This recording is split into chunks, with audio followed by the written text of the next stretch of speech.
This coming week, actually, will be in the middle of April. We're going to be celebrating Passover. And Passover commemorates the time where the children of Israel were taken out of Egypt by God and brought into the Promised Land.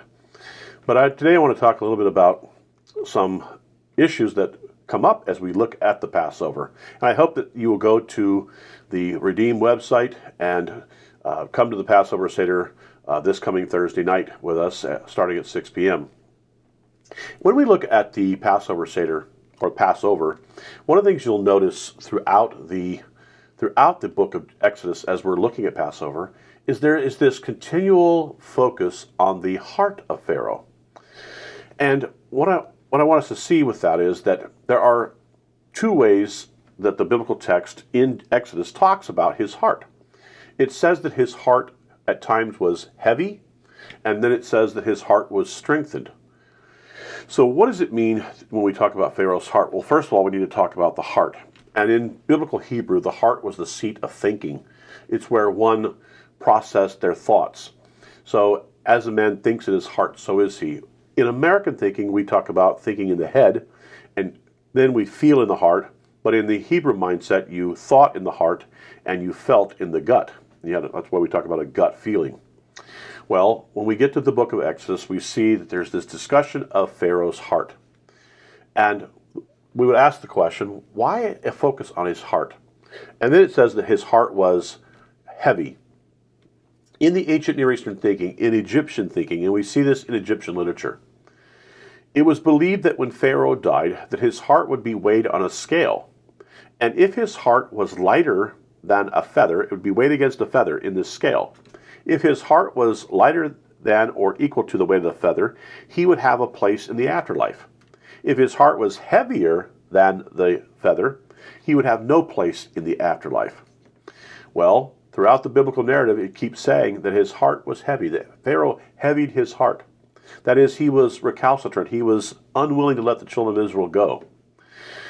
However, conversely, what happens is his heart is strengthened by God. His heart isn't heavied by God. In other words, God isn't putting his thumb on the scale. What he is doing by strengthening Pharaoh's heart is giving Pharaoh resolve to continue. So in other words, it could have happened that, God says to Pharaoh, I want you to let my people go, and Pharaoh just lets the people go without any resistance. And maybe he does that because he feels like, well, this is the right thing to do, or because he gets a little bit of pushback. God didn't want Pharaoh to give up just to give up. He wanted him to give up for the right reasons and because he really wanted to. So what we see throughout the Exodus narratives is that Pharaoh's heart is on display, and it keeps saying, Pharaoh heavied his heart. And by saying that Pharaoh heavied his heart, the text is telling us, it's signaling to us that Pharaoh's not going to have a place in the afterlife. Conversely, like I said, God doesn't put his finger on the scale. What he does do is he does strengthen Pharaoh's heart. That's the Hebrew word kazak. The Hebrew word for to heavy is the word kaved. And by the way, the word kaved, heavy, is another word for the liver, since the liver was the heaviest of all internal organs. So throughout it says, Pharaoh heavied his own heart. He made his heart heavy. That was his decision. He could have made other decisions, but he chose to resist. And continually throughout the narrative, he refuses to release the children of Israel. He says he will release them, and then he heavies his heart. He steels himself against doing what he should have done. Like I said, God, on the other hand, says to him, Pharaoh, now that you have moved towards this path, I'm not going to choose the path for you, but I will give you resolve. I will kazak, that's the Hebrew word. I will kazak and make your heart stronger, giving you resolve to see what you will do. All I'm going to do is I don't want you to quit. I'm going to give you stamina, mental stamina, so that you will make the choice that you want to make. Now let's ask this question. Why did God do the plagues against Egypt? What was the purpose of these plagues? Well, the text clearly tells us that the plagues are designed to demonstrate that God was coming against each of the gods of Egypt. In other words, had God wanted to, it would have been easy for him to release the children of Israel in multiple ways. Let me give you some examples.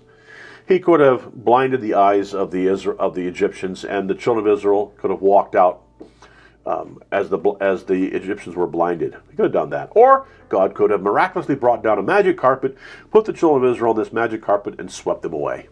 Yeah, that all could have happened. Miraculous or non-miraculous means could have been used to get the children of Israel out of Egypt. However, we see in the biblical text of Exodus that the Egyptians had multiple gods. There was this pantheon of gods. And what Yahweh wanted to do was to demonstrate both to the Egyptians and to the Israelites that there was no God but him, that he was the one true God.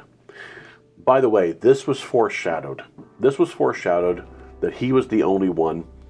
When Moses and Aaron go in at the beginning to see Pharaoh, at the beginning, before there's any kind of movement towards the children of Israel leaving, and Moses throws down his rod and it becomes a tanin, a snake. Well, the magicians of Egypt are able to do the same thing. They throw down their rods and their rods become snakes. But if you keep reading in the text, it says, and the snake that Moses had created by the throwing down of his staff, which was a miraculous thing in and of itself, it swallows up all the other snakes in the room. And there was your sign. There was the sign, and that's what it's called, that this was already over before it had started. That the staff of Pharaoh would ultimately win over the staff of Moses would ultimately win over the staff of the Egyptians.